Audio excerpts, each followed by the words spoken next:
நினைக்கும் பொழுது அதோ இருக்கே அந்த தெய்வம் எப்படியாவது நம்மளை காப்பாற்றும் அப்படி என்று நினைத்து உணர்ந்து கொள்கிறார்கள்.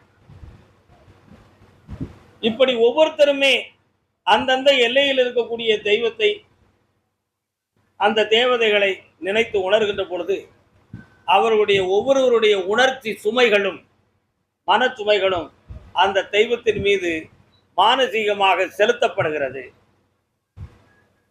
அப்படி செலுத்தப்படுகிற பொழுது ஒரு 3000 மக்கள் வாழக்கூடிய ஒரு இடத்தில் ஒரு தெய்வம் இருக்கிறது என்றால் அந்த 3000 மக்களும் நிச்சயமாக ஒரு நாளைக்கு ஒரு செகண்டாவது அந்த தெய்வத்தை நினைத்து விடுவார்கள்.